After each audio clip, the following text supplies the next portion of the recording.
Preview time.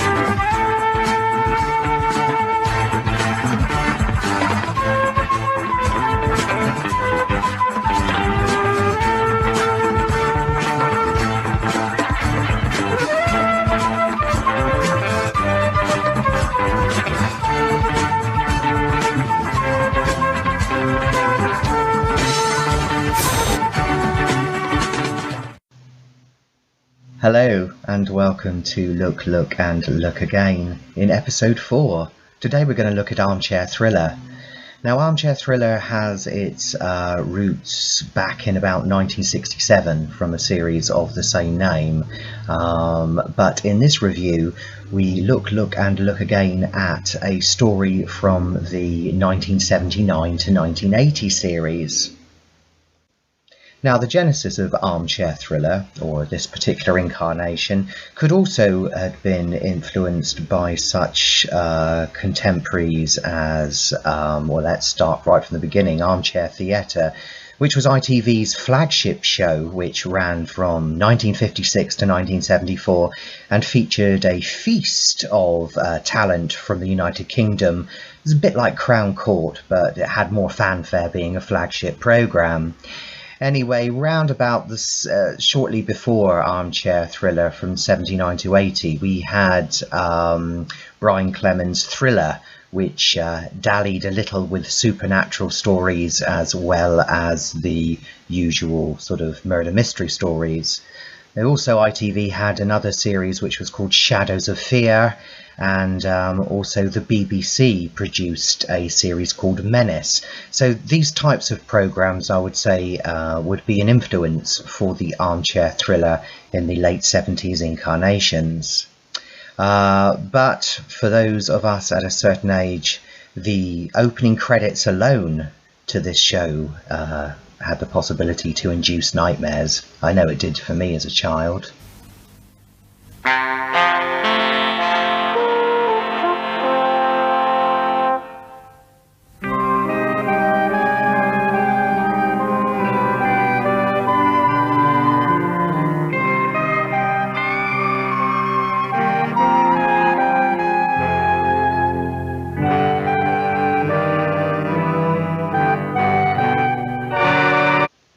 As its contemporary thriller, which came before it, some of the stories in the 1979 to 1980 series of Armchair Thriller have an eerie quality and at times flirts with the psychological horror and suspense, as well as just touches slightly upon elements of the supernatural.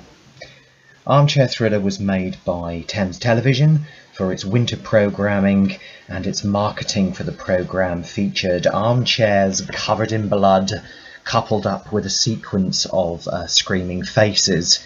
This has also been muted to have been the version which they didn't use, and if we take this opening credit sequence on this sequence alone, it seems that we're in for a horror anthology series which doesn't quite fit in with armchair thriller as a whole.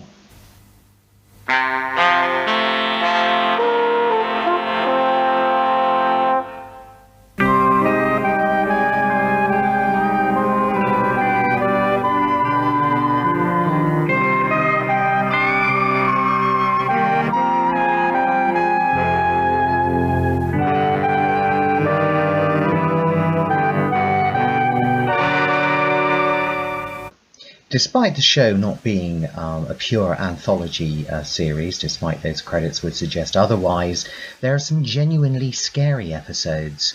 But these are built purely for the fear generated by tension and the sinister, rather than gruel, gore, and the purely horrific.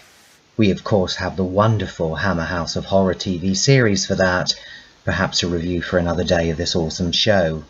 Anyway, with regards to Armchair Thriller, just to grip the unwary viewer was a change in the Thames logo right from the get-go, from its usual bright blue skies and landmark pride to a nighttime version, ethereal in a way, adding an enigmatic, mysterious chill right from the very start, as it leads into the opening credits, which also captured the dark January and February evenings, wonderfully crepuscular and haunting in moonlight. Due to the affluent time, where money-making independent television channels such as the conglomerate of London Weekend Television, Thames, Anglia and Southern Television, etc., they had enough cash to diversify into programming such as this and played a little with new formats, styles and themes, which we would not really see today. What this did is to ensure some excellent programmes came off the back of this. Some stories in Armchair Thriller don't always come to life too well, and most were based on used scripts adapted for the series from published contemporary, for the time, novels and stories. Armchair Thriller was made by Thames on the whole, but interestingly enough, Southern Television produced two separate stories, Dead Man's Kit and High Tide in Series 2. The series of Armchair Thriller was syndicated in a format of 25-minute episodes shown on a Tuesday and Thursday night. Some stories comprised of 4 or 6 parts and always maintained a cliffhanger to woo all audiences back week after week. Armchair Thriller's first episode was on the 21st of February 1978, and it started with the story called Rachel in Danger, and its last was on the 30th of December 1981. Armchair Thriller as a whole became a very popular TV show, or TV anthology series, call it what you will, and it was even known to command up to 17 million viewers for the story The Limbo Connection with James Bolam. As I mentioned, all of the episodes were in the 25-minute format.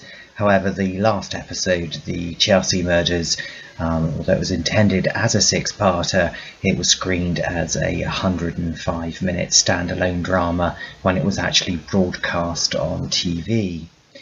The whole series can be purchased on DVD by Network DVD.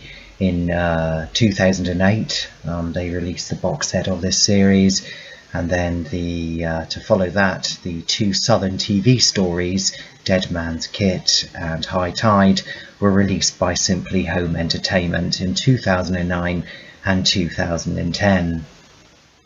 There are several themes covered by the plots in these unconnected yarns, which range from espionage, terrorism, kidnap and religious cults. And performance to really relish is probably Sir Ian McKellen's role in Dying Day, another highlight from the series. However, like most anthology series, there is always the one story that nails it bang on, that one nugget that stands above the rest, and this has to be the full story of the first season. One I always think stands out for me is the story Quiet as a Nun, which seems to fit just right in the 8 PM to 9 PM slot, when originally it was screened from the 18th to the 27th of April in 1978. Quiet as a Nun was written by Antonia Fraser and first published in 1977. The tale also was the first to feature the character of daytime chat show host come amateur sleuth Jemima Shaw. Patricia Hodge played her in the 1980s show Jemima Shaw Investigates, as our female protagonist become very yuppified indeed, and may very well have investigated death by shoulder pad. But back to this one. Quiet as a Nun was translated by Julia Jones from the book to the small screen with great accomplishment in my opinion. Sophisticated and attractive Maria Aitken took on the role of Jemima Shaw, and combining her acting skills with the supporting cast of the story, who were just as good, brings the characters off the page and onto the screen. and most of the supporting cast, including Susan Engel from Doctor Who Stones of Blood and Sylvia Coleridge from Doctor Who Seeds of Death, get the chance for at least one scene-stealing performance each. Even juvenile leads, such as the glassy-eyed Patsy Kinzet, is surprisingly affected in her performance as boarding school student Tessa, and all this rounded off by the exemplary performances from Brenda Bruce and Rennie Asherson, too. Hallelujah! Quiet as a Nun concerns the tragic events surrounding the convent of the Blessed Eleanor. In the grounds there dominates the ruined and ephemeral Ivory Tower. And Quiet as a Nun starts, where in the tower itself a nun is found, starved to death. Jemima Shaw reads this in the newspaper and is perturbed as the body of the starving nun was Jemima's old school friend. Jemima also knows that her murdered friend was the heiress to a tremendous fortune. Prompted by the receipt of a letter of invitation to the convent by her alma mater and friend Sister Ancilla, she decides to go back to her old school in the hope of trying to find more information about the mysterious death. Jemima is dining with the schoolgirls where she overhears some alarming news. It seems, according to one child, that before death occurs, the Black Nun can be seen wandering the grounds. The girls add that the spectre is evil and malevolent and heralds death. Another child, Tessa, confirms she has seen the apparition recently. Jemima dismisses the story as the fantasy of a childish mind, but as she retires for the night, she receives a note from an anonymous person who informs Jemima that the Black Nun will appear that evening at the Ivory Tower. Fueled by inquisitiveness and journalistic nature, Jemima pilgrimages to the tower in the dead of night. And the viewer gets the shit scared out of them, for it's here poor Miss Shaw discovers something rather nasty in the attic that attacks her viciously. What begins as a routine thriller excels into some set pieces that oozes gothic horror. The direction is brilliant at conveying the ephemeral, silent corridors are explored as cobwebs cloud the area, and at any moment you expect to witness and see something manifesting.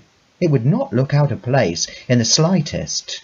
Quiet as a Nun is shuddery stuff indeed, when it chooses to be. On Look, Look and Look Again, we tend to look at the whole.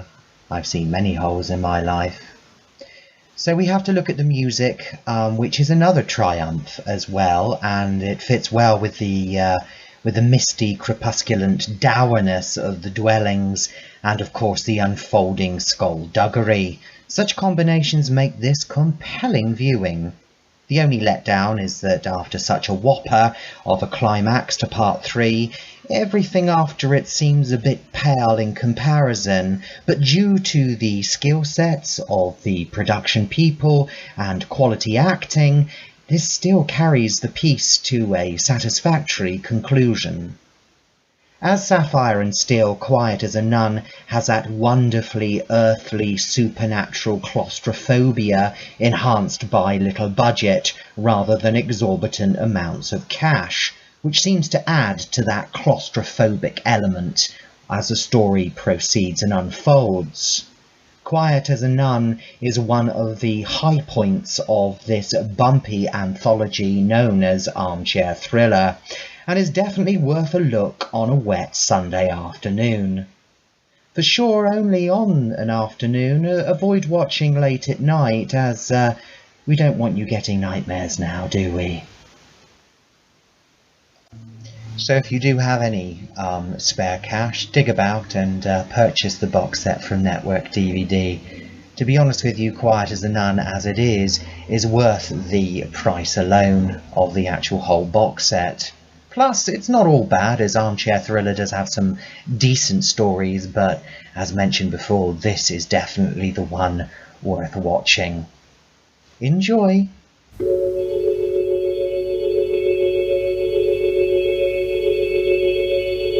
If you don't believe in the Black Nun,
Is there anyone there?